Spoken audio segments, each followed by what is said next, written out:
Hey guys, what's up? Welcome back here to another edition of Intuitive Angling, and really appreciate you guys swinging by the channel to hang with me and spend some time watching the video. I think you're going to be happy you did, guys, because I have got two new lures here that, guys, I have never seen two baits that look more realistic as far as visually when you see them, and then when you put them in the water and you see the action that they have in the water, they literally look like live minnows. And these are the Megabass Shading X R75 and the new R55. These are finesse hybrid jerk baits is what I call them. They're not called, Megabass doesn't call them, but I call them hybrid jerk baits because you don't work them like a jerk bait, you don't work them like a crankbait. They have a specific situation they work the best in, and there's a certain technique that you have to use with it that we're going to go over in today's video. And also, guys, Tackle Warehouse just got a big shipment of these in. They're not going to last very long. If you guys want to pick up some, I'll put the Tackle Warehouse link in the description of this video to the Shading X. If you guys want to pick up a few of them, you're definitely going to want to after you hear this video. But anyway, let's talk a little bit about what I'm talking about when I'm saying the hybrid effect of it. Now, even though this thing has a jerkbait profile, it looks like a jerkbait, or it also resembles like a Shad Rap crankbait. It's not a crankbait and it's not a Shad Rap, it's a hybrid, and that's the way that you want to fish it. You want to fish it in between a crankbait and a jerkbait. So the first thing I want to do is show you how to work the thing, and then we're going to talk a little bit about where you want to fish it and some different techniques with it. Now, on a typical jerkbait, you throw it out there and you go jerk, jerk, pause, jerk, jerk, pause, or on a crankbait, you're just cranking it in. On the Shading X model, what you want to do, guys, is cast it out there and reel it down probably 8 or 10 cranks. And once you get it down to where you think it's like at its maximum depth, just twitch the rod tip 7 or 8 times like that. Twitch, twitch, twitch, twitch, twitch, and then pull the rod tip without reeling. Pull it maybe 2 foot. Go twitch, twitch, twitch, pull. Twitch, twitch, twitch, pull. Twitch, twitch, twitch, pull. And you do that the entire time that the bait is down in the sweet spot. So this is what it would look like. You're reeling it down like that. Levels off at the sweet spot. And that's another good thing about these Megabass internal balancers, guys. It gets them down real quick and it casts really good in the wind. But at the maximum depth, you're going twitch, twitch, twitch, and then you reel it like that and it starts swimming. Twitch, twitch, twitch, reel it like that. Guys, when you do the twitch pull technique at the maximum depth over there, I promise you, if there's a bass around, they're gonna bite that thing. It is a deadly technique, allowing you to keep the bait in one particular small spot.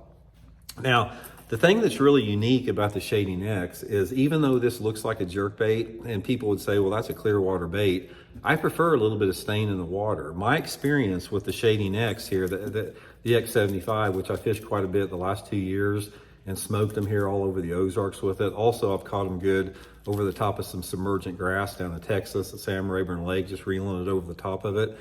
But there's something about the water displacement and the noise that the balancer system's making there that make this thing very appealing in some more off-colored water. So I throw this thing, my ideal water visibility is sort of in that 2.5 to 3 foot range, which a little bit more off-colored than what a lot of people consider jerkbait. It'll work in clear water, but I've had my best success, in that 2.5 to 3 foot zone, overall for me.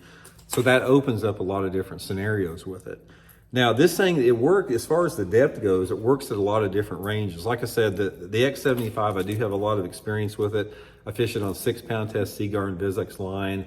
On a long cast, I can get this thing down close to 10 feet on a long cast.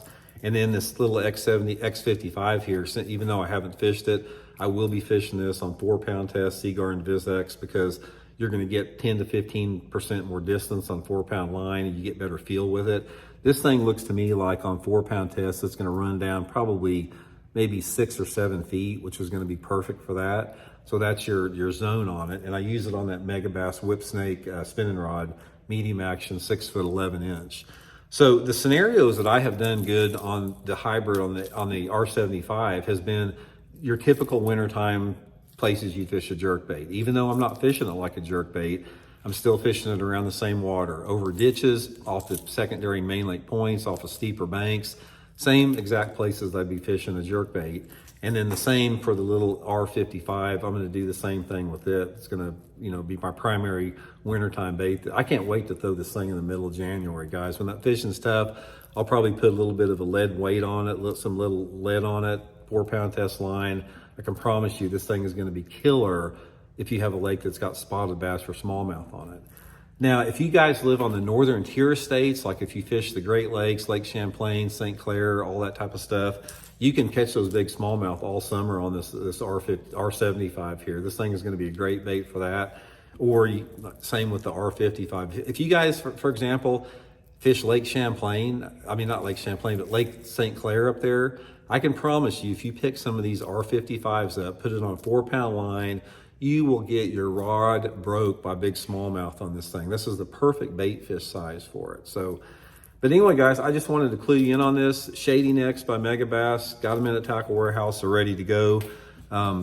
Aside from the wintertime, now obviously this is going to be a better wintertime bait. Another situation where you're going to be able to catch them on this thing in the summertime of year, throw it around a bridge pier or type of a deeper commercial dock. Just get out there on those bridge piers and fish these things right down the sides of the bridge piers, or get out on those commercial, big floating commercial docks on the lake, throw it right down the sides and the fronts of those docks where those fish suspend in the summer.